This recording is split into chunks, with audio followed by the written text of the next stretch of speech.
और एक बात और इसमें जो मेरी चिंता थी कि कई बार रोजगार सहायक, पंचायत सचिव, मैट, टेक्निकल स्टाफ, इनको तनख्वाह में बड़ी दिक्कत आती है और कई बार वो लंबित रहती है, रोक दी जाती है। तो हमने लग के इस बात का प्रावधान करवाया कि पैसा पर्याप्त होना चाहिए तनख्वाह देने के लिए। इसलिए जो प्रशासनिक व्यय था, प्रशासनिक व्यय आप समझते हैं कि वो काम में पैसा नहीं लगना, वो प्रशासन के कामों के लिए जिसमें मजदूरी, वेतन, मजदूरी नहीं, मजदूरी उसमें शामिल, वेतन शामिल है। तो वो पहले 6% था, अब बढ़ा के कर दिया 9%, 1.5 गुना कर दिया। और इसका मतलब यह कि 1,51,282 करोड़ रुपया में 13,000 करोड़ से ज्यादा निकाल के रखेंगे आपके वेतन और बाकी कामों के लिए। और मैं ये भी वहां से ध्यान रखूंगा कि ये जीप, गाड़ी, फलाना ढिमका हमका उसमें अपव्यय ना हो जाए।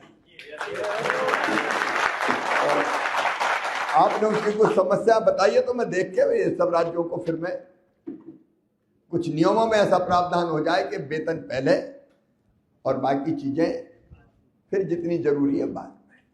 तो उस प्रावधान को भी किया है। एक इसमें यह प्रावधान भी है कि जब खेती का काम पीक पे हो, क्योंकि कई जगह किसानों की तरफ से यह बात आ रही थी, तो 125 दिन के रोजगार की तो गारंटी, 100 के बजाय 125।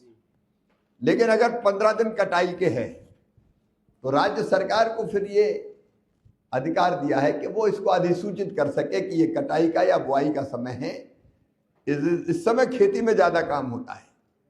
तो वो अधिकतम 60 दिन, 365 में से वो ये कर सकती कि इतने दिन योजना में, मतलब मजदूर हमारे जो श्रम के लिए जरूरी चाहिए कटाई बुआई के लिए, उनको खेती में काम मिलता है।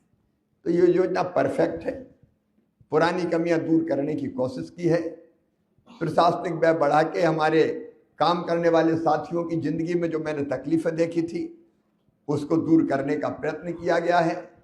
राज्य सरकारों को हम कहेंगे कि नीचे तक इन चीजों को पहुंचाओ ढंग से, वेतन समय पे मिले, पूरा मिले, ठीक ठाक मिले, ताकि मेहनत से लग के इस काम को पूरा करवाने में हमारे पंचायत सचिव, रोजगार सहायक और टेक्निकल स्टाफ बाकी वो पूरी ताकत के साथ लग सके। तो इस संदेश को आप सही सही नीचे पहुंचाएं, ये मेरा आग्रह है।